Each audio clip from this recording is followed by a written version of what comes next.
Hi everyone, how are you doing today? Imagine waking up one day and being told you're under arrest, but no one can tell you why. You're not taken to jail, you're not even formally accused. You're just in a trial. That's exactly what happens to Josef K, the main character in the trial, one of Franz Kafka's most powerful and haunting novels. I'm here to talk about this book. This was the last book I read, so I'm gonna give you some of my thoughts about the story. Kafka wrote this book not to solve a mystery, but to explore something deeper. How modern life can make us feel lost, judged, and powerless.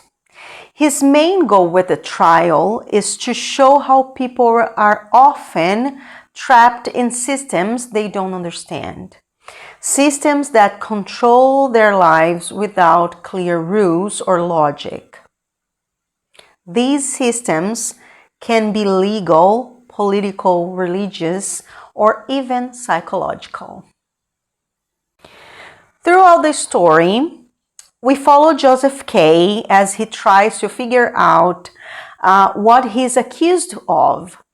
He meets officials, lawyers, and strange characters, but the more the searches for answers, the more confusion he finds.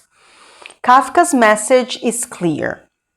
Sometimes life doesn't give us explanations, and yet we still feel guilty, as if we've done something wrong just by existing. One of Kafka's strongest ideas is that guilt doesn't always come from a real crime. It can be existential, meaning it comes from inside, from just being human in a world that constantly judges us. Josef K is never told what he did wrong, and that's exactly the point.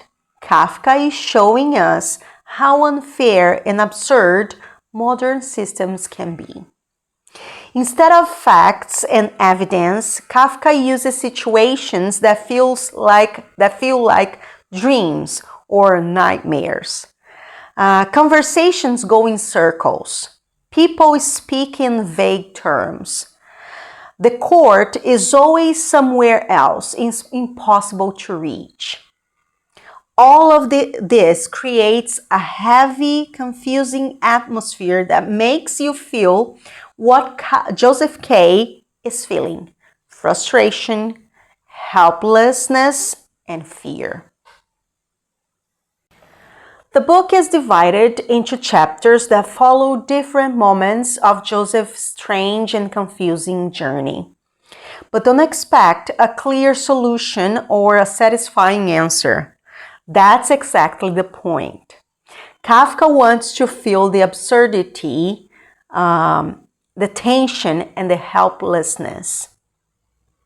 As Joseph tries to make sense of the system around him, things only get more surreal, more frustrating.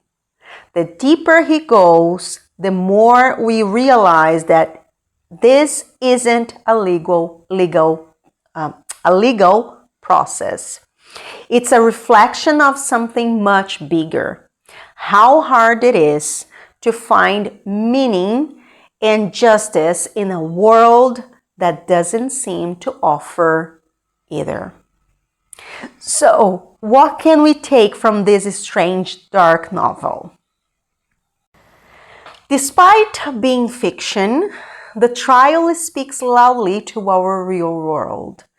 It makes us reflect on how we deal with authority, bureaucracy, social expectations, and even self-judgment. For people who work in law, psychology, or politics, or anyone who has ever felt lost in a system, this book is a mirror. Kafka's style may feel cold at times and the characters can seem distant, but that's part of the effect.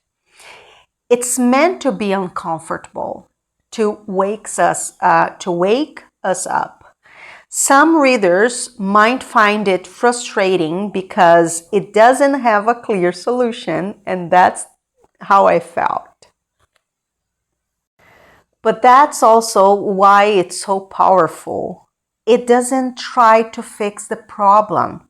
It wants us to feel it.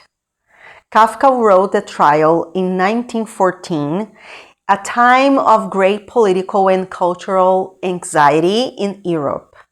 He lived as a German-speaking Jew in Prague, part of Austro-Hungarian Empire, a man constantly on the edges of identity and belonging.